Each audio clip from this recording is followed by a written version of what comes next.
यंदाच्या विधानसभेच्या निवडणुकीचे निकाल हे अत्यंत अनपेक्षित, चमत्कारिक आणि धक्कादायक लागलेले आहेत।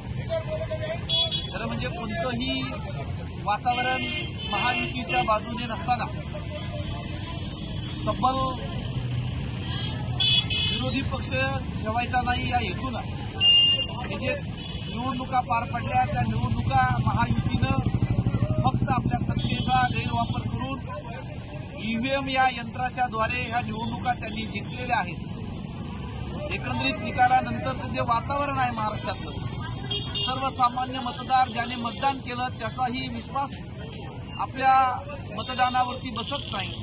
आपण महायुतीला मतदान केलं नाही, महायुतीच्या उमेदवाराला मतदान केलं नाही, आपण महायुतीच्या विरोधातल्या उमेदवाराला मतदान केलं, अशा भावना गावोगावचे मतदार चौकाचौकामध्ये कट्ट्याकट्ट्यावरती ग्रामपंचायतीच्या पारावरती बसून चहाच्या टपऱ्यांवरती बसून करत आहे। जो निकाल लागला त्याचा जल्लोष महायुतीने केला नाही आणि महाराष्ट्रातली जो मतदार आहे तो देखील या निकालावरती विश्वास ठेवत नाही आणि म्हणून महायुतीनं हा जो निकाल जिंकून घेतला तो ईव्हीएमच्या या यंत्राच्या माध्यमातून सत्तेचा गैरवापर करून त्यांनी हा निकाल घेतलेला आहे। खरं म्हणजे ही लोकशाहीची हत्या आहे। महामानव डॉक्टर बाबासाहेब आंबेडकरांनी संविधानाच्या माध्यमातून जी प्रगल्भ अशी लोकशाही या महादेशाला दिली, त्या लोकशाहीचा गळा घोटण्याचं काम, नख लावण्याचं काम इथल्या भाजप सरकारनं केलेलं आहे।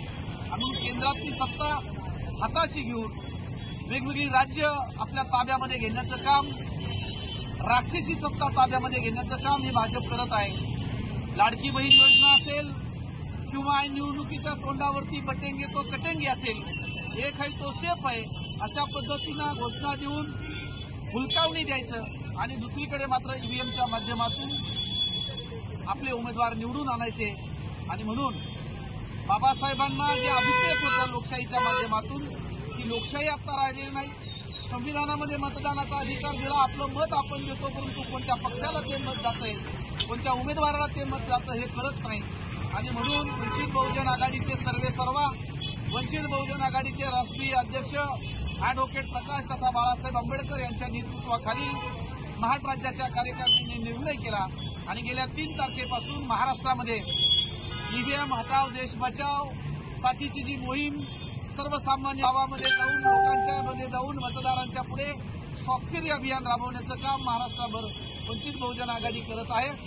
शेवगाव तालुक्यामध्ये, आज शेवगाव शहरामध्ये वंचित बहुजन आघाडीचे आमचे सर्व कार्यकर्ते, पदाधिकारी, ज्यांचा ईव्हीएमवरती विश्वास नाही, अशा सगळ्या मतदारांना आव्हान करत आज ही सकाळपासून 10 वाजल्यापासूनची स्वाक्षरी मोहीम सुरू केलेली आहे। आतापर्यंत किमान एका तासाभरामध्ये 300 ते 400 मतदारांनी या ठिकाणी स्वाक्षऱ्या केलेल्या आहेत। आपल्या भावना त्यांनी व्यक्त केल्या की या देशातलं संविधान धोक्यात आहे, या देशातली लोकशाही धोक्यात आहे आणि जेव्हा संविधान आणि लोकशाही धोक्यात असते तेव्हा राष्ट्र देखील धोक्यात आहे आणि म्हणून इथून पुढच्या काळामध्ये होणाऱ्या सगळ्या निवडणुका या बॅलेट पेपरवरती झाल्या पाहिजे आणि ईव्हीएम हद्दपार केलं पाहिजे, अशी एक आव्हान करून 3 तारखेपासून तर 16 तारखेपर्यंत महाराष्ट्रामध्ये हे अभियान चालणार आहे। आणि म्हणून गावागावामध्ये एकच नारा दिला जातोय, ईव्हीएम हटाओ देश बचाओ, ईव्हीएम हटाओ देश बचाओ, ईव्हीएम हटाओ संविधान बचाओ, ईव्हीएम हटाओ संविधान बचाओ, ईव्हीएम हटाओ देश बचाओ।